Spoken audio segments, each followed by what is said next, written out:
Hello friends, welcome to IIT Masterclass. Many of you asked me to do some theoretical discussions on physics topics for IIT JEE and NEET. So here I am with our first theory class. And also to do a course in physics, we need to have a textbook and a good textbook. So we will be using this very popular physics book. This is Concepts of Physics by H.C. Verma. And why do I use this book? Only for three simple reasons. First, the theory in this book is near perfect, very well written, and without any ambiguity. Second, and very importantly, that the theory in this book is very concise and clear. And third point is so that you also follow this book and then you can make the most out of these discussions here. So you already have the notes of what we are discussing by way of this book. Okay, so let's get started. And before we start, all the credits go to Dr. H.C. Verma for writing this wonderful book. I am just trying to repeat and explain to the best of my understanding and ability. Okay, so let's jump in to the first chapter of this book, of volume 1 of this book, and this is called Introduction to Physics. I have just made an outline of what we are going to discuss and what's there in the chapter for sake of time. Okay, so first is physics and mathematics. So the book talks about physics is the study of laws of nature and mathematics is the language in which we express our study and investigations in physics. Second topic is units. So this is very important. So units are a way to express any physical quantity. Okay, for example, when we talk of length, we talk of meters or centimeters. When we talk of mass, we talk of kgs or grams. So to express a physical quantity, we need units. Now third and very important, we have physical entities. So what are these physical entities? Okay, so we have two kinds of physical entities. One is called fundamental physical entities, another one is called derived physical entities. What are fundamental physical quantities? Fundamental physical quantities or base physical quantities are the ones which are completely independent of each other. Okay, so in the book we have some physical quantities that have been mentioned. Okay, just like length and the symbol of SI unit. Okay, so SI unit of length is meter and its letter symbol. Okay, so for each fundamental quantity we have a letter symbol to represent it. So for length we have capital L, for mass the SI unit is kg and the letter is m, for time the SI unit is seconds, the letter is capital T, and so on and so forth. And then the second one is derived physical entities. So what are derived physical entities? Derived physical entities are the entities that can be derived from these fundamental physical quantities. So these derived entities are not independent, but they can be derived from the fundamental entities. Okay, for example, velocity. When we talk of velocity, velocity means displacement upon time. So we can derive the entity velocity based on displacement. So displacement is nothing else than a measure of length. So length divided by the time. Okay, so what are these dimensions? So these are very important. So let's say I tell you that force is given by mass multiplied by acceleration. Okay, so that means force is equal to mass into acceleration. So force is mass into acceleration. What is acceleration? I can say that acceleration is length upon time square, or if I elaborate this, I can say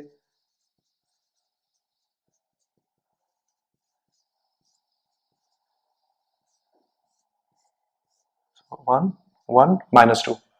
So what does this mean? This means that I can say that force has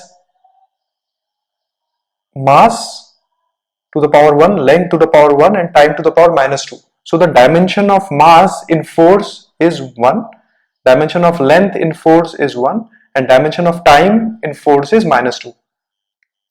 So when we find out a derived entity based on its fundamental entities, the exponents of the fundamental entities is called the dimension of the derived entity.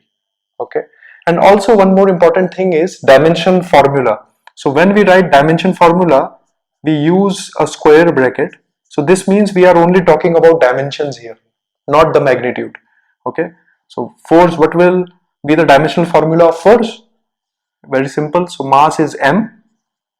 Okay, the letter symbol is m for mass, length is L, time is T, minus 2.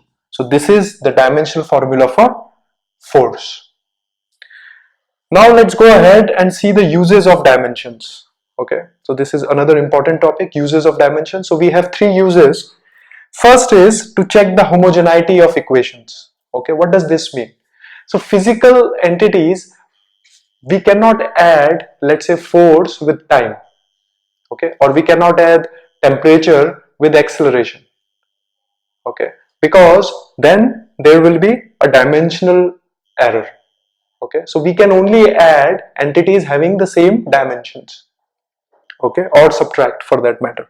So let's take an example. So if I tell you S is equal to ut plus half at square, okay, this equation gives me the distance traveled by a body which starts with the initial velocity u, which travels for time t and has an acceleration a throughout that period of time. So if I have to check the dimensional validity of this equation or the homogeneity of this equation, I will simply check whether the dimensional formula on the left hand side equates the dimensional formula on the right hand side. So for the left hand side, I know distance has a dimensional formula of length, and for the first part here, so u into t, so this means velocity into time. So velocity into time is also length plus half. So constants don't have any dimensions. Okay, so constants are dimensionless. Acceleration is length upon time square.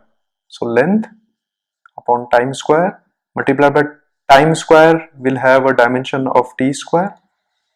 I can put everything in brackets. So squares, this gets cancelled. So this also turns out to be of dimension L. So that means this equation is dimensionally correct. So this is one of the use of dimension analysis. Another use is the conversion of units. Okay, so many times we have to convert units. Okay, so let's say from SI system to a CGS system or from CGS system to SI system. So so dimensional analysis can be used to do that. How do we do it? Let's say we take this example of force. Okay, so we know that force is mLT minus 2.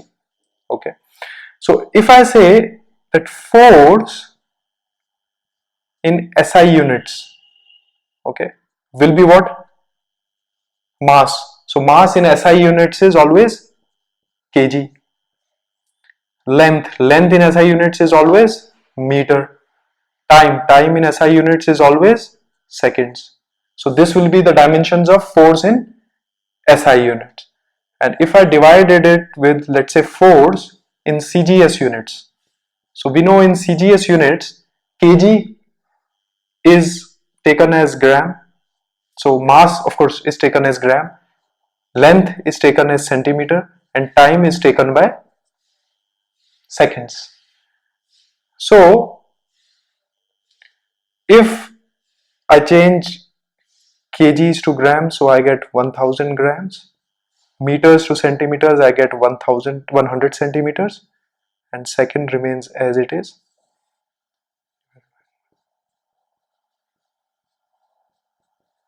So now we have the same dimensions. So now we get 10 to the power 5. So this means that if I have to change CGS force into SI force, then I need to multiply the CGS value with 10 to the power 5. And actually, this SI unit of force is called Newton, and CGS name for the force is dyne. Okay, and 1 Newton is equal to 10 to the power 5 dynes. So this is second use. Third use is very important, relation between derived and base quantities. Okay, so we can actually derive the relation between derived and base quantity just by using the dimensions correctly. Okay, so just to illustrate with an example, let's say we want to find the time period of a simple pendulum. So we know simple pendulum is a length of string, and at one end of it there is a bob of mass m, and it oscillates under gravity. Okay, so we can say that the time period of one oscillation, let's say it is dependent on length to the power a, and a is unknown, then we can say mass to the power b and gravity to the power c. So time is dependent on length, mass and acceleration due to gravity. So now we need to find out this formula. How will we find it out? Like I told you, this equation has to be homogeneous. Okay, so the left hand, so dimensionally the left hand side should be equal to right hand side. So what will be the dimensional formula of time? T. So k is a constant, it does not have any dimension, so let's write it k. Then we have length, length has a dimension of L, so let's say a. Mass has a dimension of m, b, and g is acceleration due to gravity, so this will have dimension of Lt minus 2. So Lt minus 2 c. So this means that I have L a plus c, m, b, and t minus 2 c, and this is t here. So now if I equate the two sides, I get very easily c to be equal to minus 1 by 2. Then I get b is equal to 0 because we don't have any mass m here. And then I get a is equal to a plus c. So a is equal to minus c. So this is equal to 1 by 2. So now if I club the value of a, b, c in this equation, I get time period as k, length to the power 1 by 2, mass to the power 0, and acceleration due to gravity to the power minus 1 by 2. So this turns out to be L by G and K outside. So that's how we find the relation between a derived entity time by using fundamental entities. You might be thinking this dimensional analysis is quite a cool method to find out relation between the entities, right? But it has some very severe limitations. Okay, what are some of the limitations of this method? Okay, first is that to do a dimensional analysis, we need to know beforehand on which fundamental entities a derived entity will depend on. If you don't know this, then we cannot do a dimensional analysis. Okay, so this is first limitation. Second limitation is, by dimensional analysis, we cannot find out the value of an expression which is of the form this. Like let's say if it has a plus or a minus. Because what dimensional analysis can tell you at the most is whether the dimension of this and this and this are correct. Okay, it cannot tell you how many expressions will it have. So it cannot conclusively find out what will be the exact expression. Okay, and so that is the second limitation. Third limitation is, let's say in this formula, okay, the value of k. So since k is dimensionally is a non-dimension entity, so k can have any value here. Okay, so just by dimension analysis we cannot find out the value of k. K could be 1, 2, 3, 4, whatever. Okay, and finally when we do this kind of relation, so here fortunately we could solve all the equations to find out the value of A, B, C. If there are many more unknowns, and the derived quantity is dependent on many more fundamental quantities, then the number of unknowns will be more than the number of equations we have, and then we cannot solve it. Okay, so these are some limitations of dimension analysis. Okay, and lastly we talk about the orders of magnitude. Okay, so the order of magnitude is actually we try to find out how much small or how much great an entity is with respect to any other entity.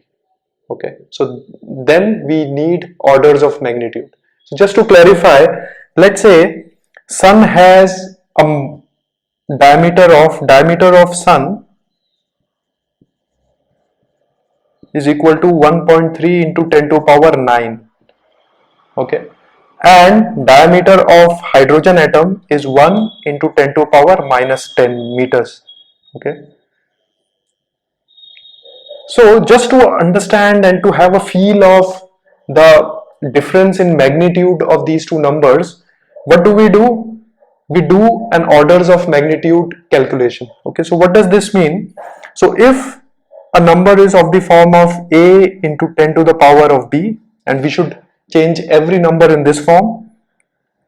If A is less than 5, then the order of magnitude is 10 to the power B, so we ignore this A, and if A is greater than 5, then the order of magnitude is 10 to the power B plus 1. Okay, so in this case we can say the order of magnitude of sun is 10 to the power 9 and hydrogen atom is 10 to the power minus 9 minus 10. So what is the difference in the order of magnitude between the diameter of sun and diameter of hydrogen atom? That is 9 minus 10. So this comes out to be 19. So this gives us an understanding of how much bigger the sun is when compared to the hydrogen atom.